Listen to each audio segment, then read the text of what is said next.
നമസ്കാരം. Raf talk ഫുട്ബോളിലേക്ക് എവർക്കും സ്വാഗതം. ഓൾറെഡി 3 വേൾഡ് കപ്പുകൾ കളിച്ചിട്ടില്ലേ നെയ്മറെ കൊണ്ടുപോയിട്ട് നെയ്മർ നല്ല ഫോമിലുണ്ടാകുമ്പോൾ കൊണ്ടുപോയിട്ട് എന്തെങ്കിലും ഡിഫറൻസ് ഉണ്ടാക്കിയിട്ടുണ്ടോ വേൾഡ് കപ്പിൽ? എന്തെങ്കിലും കിരീടം ബ്രസീൽ നേടിയ?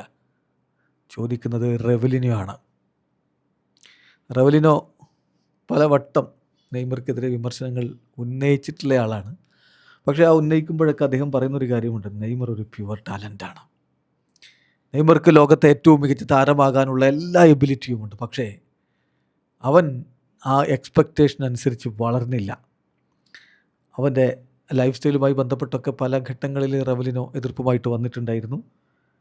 എന്നാൽ നെയ്മറുടെ ടാലൻറ്റിനെ ഇഷ്ടപ്പെടുമ്പോഴും നെയ്മർ എന്ന കളിക്കാരൻ ആ ഫുൾ പൊട്ടൻഷ്യലിലേക്ക് എത്തിയില്ല എന്ന് പറഞ്ഞുകൊണ്ട് എപ്പോഴും വിമർശനങ്ങൾ ഉന്നയിച്ചിട്ടുള്ള ഒരാളാണ് റെവലിനോ.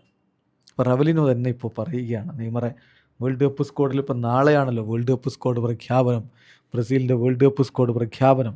അപ്പോൾ ആ ഘട്ടത്തിലാണ് റെവലിനോ ഇത്തരം ഒരു കാര്യം പറയുന്നത്. നെയ്മർ ജൂനിയർ ഇതിനു മുമ്പ് ബ്രസീൽ ടീമിൽ ഉണ്ടായിട്ട് 3 വേൾഡ് കപ്പുകൾ കളിച്ചിട്ട് എന്ത് ഡിഫറൻസ് ഉണ്ടാക്കിയെന്ന് അദ്ദേഹത്തിൻ്റെ ചോദ്യം. അദ്ദേഹം പറയുന്നു,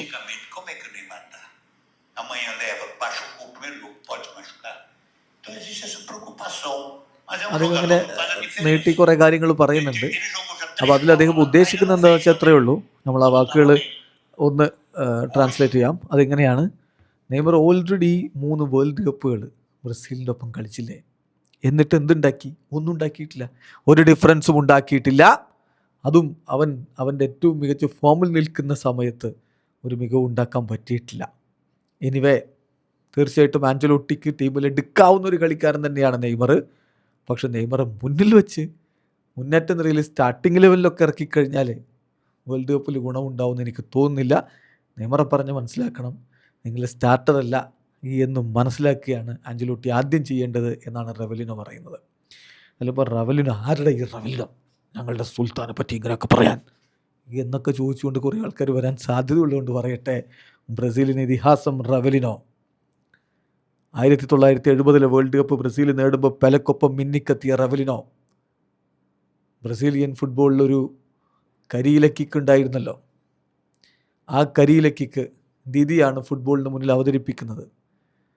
അത് പിന്നീട് പുനരാവിഷ്കരിച്ച് ബ്രസീലിയൻ ഫുട്ബോളിനെ, ലോക ഫുട്ബോളിനെ വിസ്മയത്തിലേക്ക് കൊണ്ടുപോയ ഫൊഞ്ഞാസാക്യോ കിക്ക് പുനരാവിഷ്കരിച്ച അതേ റെവലിനോ, പിന്നീട് റെവലിനോ, ദീദി തുടങ്ങിയവരൊക്കെ കൊണ്ടുവന്ന ആ കിക്കാണ് 2002 വേൾഡ് കപ്പിൽ റൊണാൾഡീഞ്ഞോയിലൂടെ നമ്മൾ കണ്ടത്.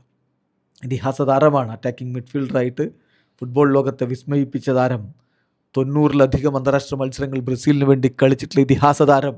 അപ്പോൾ അതുകൊണ്ടേ ആരടാ ഈ റെവലിനോ എന്നൊക്കെ ചോദിച്ചു വരാൻ സാധ്യതയുള്ള കുഞ്ഞുങ്ങളോടാണ് പറയുന്നത്, റെവലിനോ ബ്രസീലിന് ഇതിഹാസമാണ്.